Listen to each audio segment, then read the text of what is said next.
Hello everyone, I hope आप सभी अच्छे होंगे, अपनी तैयारी बहुत ज़ोर शोर से कर रहे होंगे। ये हमारी जीके टारगेट सीरीज 2024 की सेकंड सीरीज की 8th वीडियो है, जिसमें कि हम सीजीएल में जितने प्रीवियस ईयर में क्वेश्चन आए वो सभी हम यहाँ पर करते हैं। और ये क्वेश्चन ना सिर्फ आपके सीजीएल में, सीएचएसएल, एमटीएस, सीपीओ, आपके जितने भी एग्जाम आने वाले सब में बहुत ज़्यादा यूजफुल ये सीरीज आपके लिए होने वाली है। हमारी डेली वीडियो इवनिंग में शाम 5 बजे हमारे चैनल सोनी गौरव एसएससी जीके पर अपलोड कर दी जाती है। तो आप ऐसे हमारी वीडियो देखते रहिए। और हमने अपनी पहली सीरीज कंप्लीट करा चुके हैं, जो कि हमारे चैनल पर अपलोडेड हो चुकी है। उसकी अलग से प्लेलिस्ट हमने बना चुके हैं, आप जाके उसे ज़रूर देखिए, क्योंकि जितने भी आपके एग्जाम आने वाले हैं सब में बहुत ज़्यादा यूजफुल ये सीरीज आपके लिए होने वाली है। और हमारी जो सेकंड सीरीज है उसमें हम 2023 में जितने भी सीरियल की शिफ्ट आई हैं वो सभी हम यहाँ पर करेंगे। और हमारी जो फर्स्ट सीरीज थी उसमें हमने 2022 में जितने भी सीरियल की शिफ्ट आई हैं वो सभी हमने कर दी हैं। आप जाके देख लीजिए, हमारे चैनल पर अलग से प्लेलिस्ट बनी हुई है, हमारे चैनल सोनी गौरव एसएससी जीके पर। और हमारी डेली वीडियो इवनिंग में शाम 5 बजे हमारे चैनल पर अपलोड कर दी जाती है। तो आप ऐसे देखते रहिए और हमारे चैनल को सब्सक्राइब कीजिए, वीडियो को लाइक एंड शेयर कीजिए। हम सभी आपके लिए बहुत ज़्यादा मेहनत कर रहे हैं। आइए आज की क्लास हम अपनी स्टार्ट करते हैं। क्वेश्चन नंबर 1, क्रिकेट मैच में मैदान पर रहने वाले एम्पायरों की संख्या डैश होती है। आंसर है 2। कितने एम्पायर रहते हैं मैदान पर? 2 रहते हैं। देखो, टेस्ट मैच में 4 होते हैं, लेकिन उसमें भी फील्ड पर 2 ही रहते हैं, मतलब मैदान पर 2 ही रहते हैं, ये भी ध्यान में रखना। ठीक है बच्चों, क्वेश्चन नंबर 2 पढ़ते हैं। बोरगीत किस भारतीय शास्त्रीय नृत्य शैली से संबंधित है? आंसर है क्षत्रिय। किससे है? क्षत्रिय से। ठीक है। और अगर मैं बच्चों, मैंने आपको एक वीडियो में अपने बताया था कि जो कर्नाटक संगीत है वो किस भारतीय शास्त्रीय नृत्य शैली से संबंधित है, ये मैंने आपको बताया था, वो था तमिलनाडु, भरतनाट्यम से। किससे? भरतनाट्यम से। ठीक है। और भरतनाट्यम कहाँ का है? तमिलनाडु का। ये भी ध्यान में है ना आपके, याद रखा करो। जो जो मैं फैक्ट बताती हूँ वो सब चीज़ ध्यान में रखने वाली बात होती है, इससे एग्जाम में क्वेश्चन बनते हैं। और इसे ये है, भोरगीत किस भारतीय शास्त्रीय नृत्य शैली से संबंधित है, तो वो तो है क्षत्रिय। ठीक है। और मैंने आपको कर्नाटक भी बताया था, कर्नाटक जो संगीत है वो किस भारतीय शास्त्रीय नृत्य शैली से संबंधित है, तो वो कौन था? वो था भरतनाट्यम। किससे था? भरतनाट्यम। भरतनाट्यम कहाँ का डांस फॉर्म है? तमिलनाडु का। ये भी ध्यान रखना। ठीक है बच्चों। क्वेश्चन नंबर 3 पढ़ते हैं। मिलान कीजिए, मिलान करो, मतलब मैचिंग के लिए आया है। देखो, ये क्वेश्चन 2022 में पूछा गया है, एज इट इज आपसे पूछ लिया गया है इसमें भी। जैसे इसमें ए है नीला हरित शैवाल, मतलब ग्रीन एल्गी जो होता है उसके बारे में। तो वो इसका क्या होगा? इसका होगा बच्चों 4th। ठीक है। साइनो जीवाणु। क्या होगा? साइनो जीवाणु। ठीक है बच्चों। अब जैसे बी है, बी बी क्या है? लाल शैवाल। लाल शैवाल का क्या होगा? 3rd, Rhodophyta. ठीक है। और सी है हरित शैवाल। हरित शैवाल का क्या होगा? क्लेमिडोमोनास। ठीक है। और जैसे डी है, डी क्या है? भूरे शैवाल, ब्राउन एल्गी। ठीक है। इसका किससे होगा? फर्स्ट से। फर्स्ट क्या है? सार्गेसम। ठीक है बच्चों, ध्यान में रखना है, क्वेश्चन रिपीटेड हुआ है, क्या पता 2024 में भी रिपीट हो जाए, तो पढ़ लेना अच्छी तरीके से इस क्वेश्चन को, मैचिंग। ठीक है। क्वेश्चन नंबर 4 पढ़ते हैं। भारत में पहला समाचार पत्र किसने प्रकाशित किया था? आंसर है जेम्स अगस्टस हिक्की ने। ठीक है। किसने किया था बच्चों? जेम्स अगस्टस हिक्की ने। ठीक है। किसने किया था बच्चों? जेम्स अगस्टस हिक्की ने। किसने किया था? जेम्स अगस्टस हिक्की ने। बार बार इसलिए बोल रही हूँ ताकि आपको ध्यान में आए। और बच्चों, इससे इससे रिगार्डिंग 1-2 पॉइंट है वो जरा ध्यान में रखना आप सभी बच्चे। बच्चों, इस न्यूज़पेपर का नाम क्या था? बंगाल गजट। ठीक है। और ये कब, ये फर्स्ट न्यूज़पेपर था हमारे भारत का जो कि इंग्लिश में था। और ये कब पब्लिश हुआ था? 29 जनवरी 1780 में। ठीक है। 29 जनवरी 1780 में। ठीक है। और उसका नाम क्या था? बंगाल गजट। ठीक है, इस न्यूज़पेपर का। और ये किसके टाइम पीरियड पे आया था? उस टाइम कौन थे? वॉरेन हेस्टिंग थे। ठीक है। 1773 में वॉरेन हेस्टिंग बन गए थे, तो आपको पता ही होगी, मैंने बताया हुआ है। ठीक है बच्चों, इसके बारे में इंपॉर्टेंट फैक्ट ध्यान रखना कि ये फर्स्ट न्यूज़पेपर था हमारे भारत का जो कि इंग्लिश लैंग्वेज में था। इसको बोलते क्या है? बंगाल गजट बोलते हैं। और एक कब पब्लिश हुआ था? 29 जनवरी 1780 में। ठीक है। 29 जनवरी 1780 में, ध्यान रखना बच्चों। क्वेश्चन नंबर 5 पढ़ते हैं अब। कौन अलाउद्दीन खिलजी का गुलाम सेनापति था जिसने देवगिरी के रामचंद्र के खिलाफ लड़ाई में अपनी सेना का नेतृत्व किया था? आंसर है मलिक काफूर। ठीक है। और जो ये अलाउद्दीन खिलजी किस वंश से संबंधित था, मतलब इसका वंश क्या था? इसका वंश था खिलजी वंश। ठीक है। और ये दिल्ली सल्तनत के अंतर्गत आता है। और इसकी मतलब खिलजी वंश की स्थापना किसने की थी? जलालुद्दीन खिलजी ने।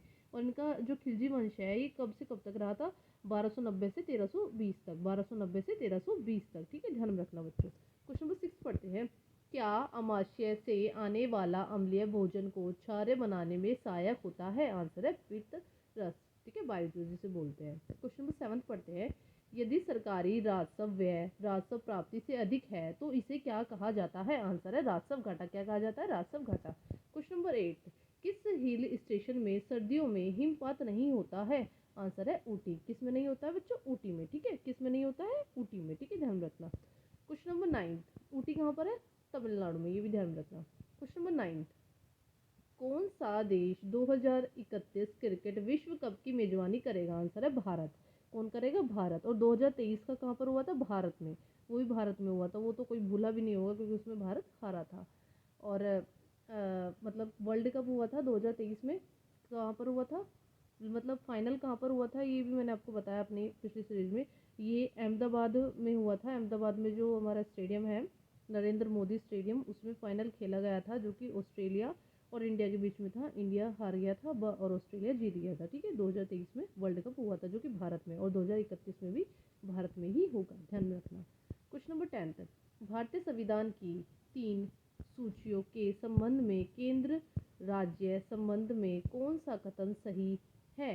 इसमें मतलब पूछा गया है इनमें से कौन सा कथन सही है। जैसे कि ए में है, ए में दिया गया है, वे विषय जो तीनों सूचियों में किसी भी सूची में शामिल नहीं है अवशिष्ट विषय कहलाते हैं। ये ऑप्शन आपका बिल्कुल ठीक है। ठीक है, ठीक है बच्चों, जो वे विषय जो कि तीनों विषयों में शामिल नहीं है होते उनको अवशिष्ट विषय कहते हैं। ये बिल्कुल सही है। ठीक है बच्चों, क्वेश्चन नंबर बी, जैसा इसका बी पॉइंट है, यदि संघ सूची तथा राज्य सूची के बीच अवरोध हो जाए तो पहले वाला प्रभावी माना जाता है। मतलब अगर इनके बीच कुछ भी मतलब अवरोध चल रहा हो तो हम संघ सूची मतलब केंद्र वाले को ही, मतलब संघ सूची को ही मानेंगे। ठीक है, ध्यान रखना। ठीक है, क्योंकि वही से ज़्यादा राज्य से ज़्यादा संघ ही पावरफुल है। ठीक है बच्चों, ध्यान रखना। जो थर्ड है, जब संसद 2 या 2 से अधिक राज्यों के अनुरोध पर कोई कानून बनाती है तो संसद द्वारा राज्य सूची पर बनाया गया वह कानून सभी राज्यों पर लागू होता है। ये गलत है। अब सपोज कोई कानून हरियाणा सरकार ने लागू किया, क्या वो यूपी में लागू होगा? नहीं होगा। तो जो भी राज्य बनाती है कानून वो उसी राज्य में ही लागू होता है जो राज्य सरकार बनाती है, ना कि वो दूसरे राज्य में भी लागू होगा। ठीक है, इसलिए ये ऑप्शन गलत है आपका। ठीक है बच्चों, क्वेश्चन नंबर 11 पढ़ते हैं। नदियों का कौन सा समूह प्रायद्वीपीय अपवाह तंत्र का भाग है? आंसर है महानदी और गोदावरी। गोदावरी कहाँ से निकलती है बच्चों? त्र्यंबकेश्वर, नासिक, जो कि महाराष्ट्र में है। और महानदी कहाँ से? उड़ीसा से। ठीक है, ध्यान में रखना, उड़ीसा की ये नदी है। ठीक है, ध्यान रखना। क्वेश्चन नंबर 12 पढ़ते हैं। किस समिति की सिफारिश पर नागरिकों के मौलिक कर्तव्य को भारतीय संविधान में जोड़ा गया था? आंसर है स्वर्ण सिंह समिति। ये कब हुआ था? ये हुआ था बच्चों 42 अमेंडमेंट हुआ था 1976 में स्वर्ण सिंह समिति के तहत। और उस टाइम प्रधानमंत्री कौन थी? इंदिरा गांधी जी। ठीक है, तो बच्चों आज मैं आपको बताऊंगी कि कौन सा पीरियड कब तक कौन कौन प्रधानमंत्री रहे हैं भारत के। अब आप वो ध्यान से सुनना। देखिए बच्चों, आज़ादी के बाद से लेकर और 1962 तक तो जवाहरलाल नेहरू जी रहे। ठीक है, फिर 62 से 66 तक लाल बहादुर शास्त्री जी आए। 1966 में लाल बहादुर शास्त्री मर गए थे, तो उनके बाद इंदिरा गांधी जी आई, जो कि 66 से मतलब 66 टू 76 तक रही। ठीक है, इंदिरा गांधी कब तक रही? 66 से 76 तक। ठीक है, ध्यान में रखना। और उसके बाद क्या हुआ ना, ये हार गई थी। ये क्यों हारी थी आपको पता होगी कि 1975 में इमरजेंसी लगाई थी, मतलब जिसमें सिर्फ 20 और 21 आर्टिकल को छोड़कर और सब मतलब हम जो भी एक इंसान के मतलब इमरजेंसी लगा दी थी, सब आर्टिकल पे रोक लगा दी थी। मतलब सब भी इमरजेंसी लग गई थी, तो मतलब सिर्फ 2 ही आर्टिकल थे जिस पे नहीं लगाई थी, वो थी 20 और 21, मतलब जीने का अधिकार। ठीक है, बस ओनली ये ध्यान में रखना। तो इसकी वजह से ये हार गई थी। और उस टाइम क्या हुआ ना, फिर 1977 से लेकर 1980 में जनता पार्टी विजयी रही, जिसमें कि मोरारजी देसाई हमारे पीएम बने। ठीक है, ये भी ध्यान में रखना। और 80 से 84 फिर इंदिरा गांधी जी आई। फिर 84 में इंदिरा गांधी जी की मृत्यु हो गई थी। ठीक है, 1984 में फिर वो मर गई थी, तो उनके जस्ट बाद राजीव गांधी जी को हमारे मतलब पीएम बनाया गया, जो कि मतलब 1984 से 1990 तक रहे, और 90 में भी मर गए थे। ठीक है, ये भी ध्यान रखना। फिर 1991 से 1996 तक जो हमारे पीएम रहे वो थे नरसिम्हा राव जी। ठीक है, इनको भारत रत्न भी मिलने वाला है 2024 में, भारत रत्न अनाउंस हो चुका है इनके नाम का।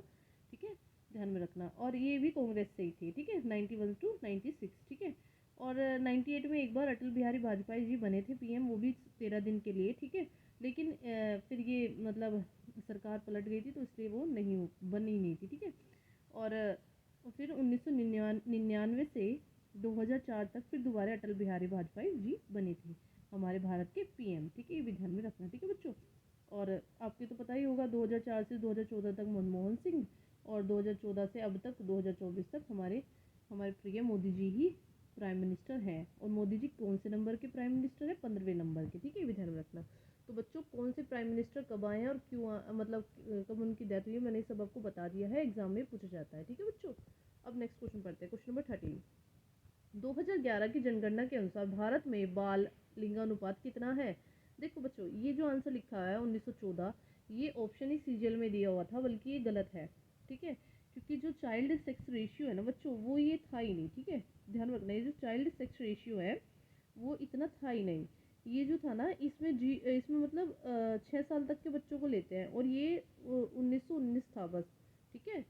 1919 नहीं, सॉरी, 919, ठीक है, कितना? 919, 919, 919 था, कितना था? 919, मतलब ये 4 लिखा गया, यहाँ पे 9 होना है, ठीक है, 919, ठीक है, समझ आया बच्चों।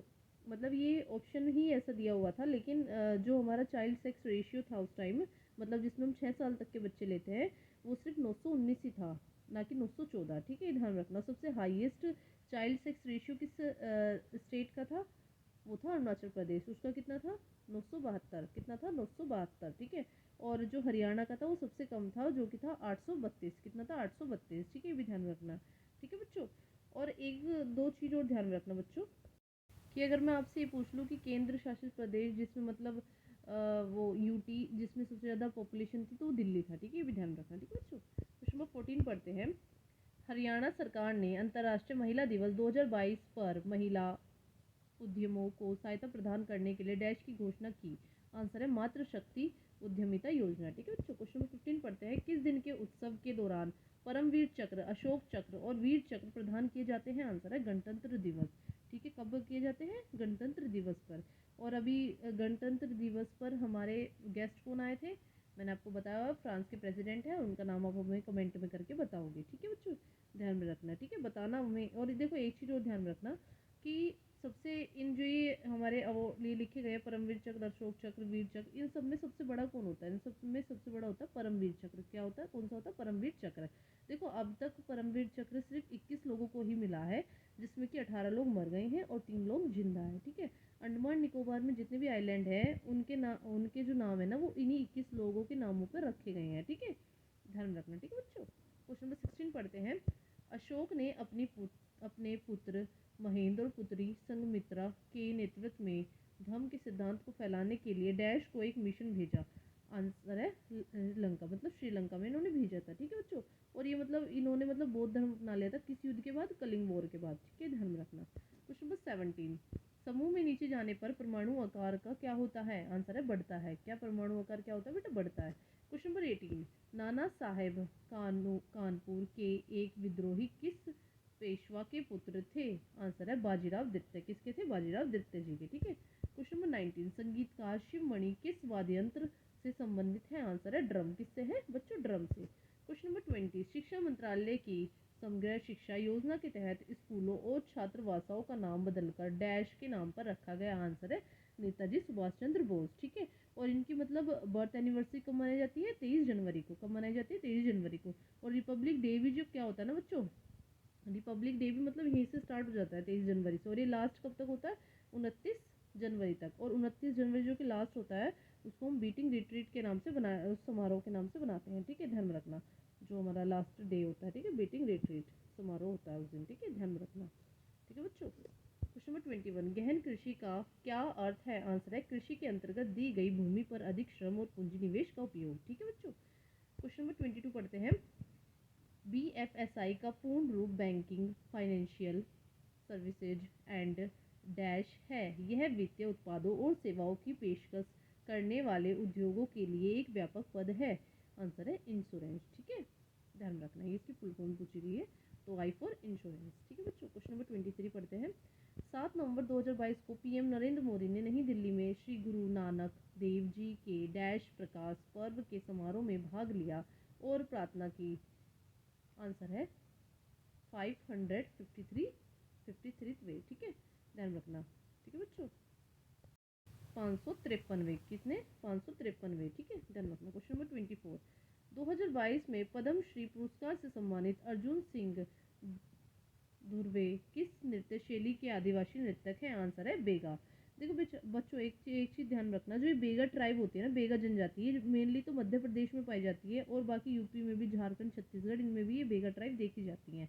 तो ये भी जो ये अर्जुन सिंह है, ये भी वहीं से ही बिलोंग करते हैं, मध्य प्रदेश से। ठीक है, ध्यान रखना। क्वेश्चन नंबर 25, 1956 में किस खोज के लिए William Bradford, Shockley, John Bardeen और वाल्टर हाउसर ब्रिटेन को संयुक्त रूप से भौतिकी का नोबेल पुरस्कार दिया गया?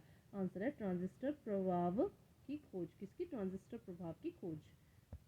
और बच्चों, एक क्वेश्चन और देखना दोबारा से, उसमें मैं 1-2 पॉइंट और बताऊंगी आपको।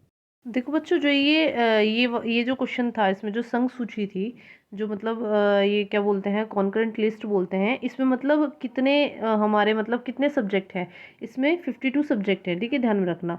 और अगर हम पूछे सेंट्रल लिस्ट में, मतलब केंद्र वाली में, ठीक है, केंद्र राज्य संघ होता है ना, तो केंद्र में कितने हैं? केंद्र में अभी फिलहाल 100 हैं, लेकिन 1950 में सिर्फ 97 ही थे। कितने थे? 97। और अभी कितने हैं? 100। ठीक है, ध्यान रखना, सेंट्रल लिस्ट में। और अगर मैं स्टेट की बात करूँ, तो स्टेट जो हमारी लिस्ट है, उसमें अभी तो फिलहाल मतलब 61 है, और पहले कितने थे? 66। पहले 66 थे, अब 61 है। और जो संघ सूची है, मतलब कॉन्करेंट लिस्ट जो है, उसमें 52 है। ठीक है, ध्यान में रखना। सेंट्रल में कितने हैं? अभी 100 हैं। पहले कितने थे? 1950 में 97 थे। ये भी ध्यान में रखना। ठीक है बच्चों, एग्जाम में पूछा जाता है, इसलिए मैंने आपको दोबारा, मतलब मैं ये यहाँ पे बताना भूल गई थी, तो मैंने अभी फिर से आपको बता दिया है। ठीक है बच्चों, तो बच्चों आज हमने पूरे 25 क्वेश्चन कर दिए हैं। आई होप आपको हमारी वीडियो बहुत ज़्यादा अच्छी लगी होगी। और हम, जैसे कि आपको खुद भी पता लग रहा होगा कि मैं एक क्वेश्चन का बिल्कुल खोल के बताती हूँ, कि मतलब कि उससे रिलेटेड जो जो भी क्वेश्चन आपके बन सकते हैं, वो सभी मैं आपको यहाँ पर बताती हूँ। और उनसे ही एग्ज़ाम में क्वेश्चन ज़्यादातर आते हैं। मैं आपके लिए बहुत ज़्यादा मेहनत कर रही हूँ। तो आप भी मतलब ऐसे ही वीडियो देखते रहिए। हमारे चैनल को सब्सक्राइब कीजिए, वीडियो को लाइक एंड शेयर कीजिए। और अगर आपको वीडियो के रिगार्डिंग कुछ हमें बताना हो, सजेशन देना हो, तो आप वो भी कर सकते हो। आप हमें कमेंट करके बता सकते हो। और हम ऐसे ही अपनी सीरीज कंटिन्यू रखेंगे, और आप ऐसे ही अपनी मेहनत करते रहिए। ओके बच्चों, bye, take care, thank you, have a nice day.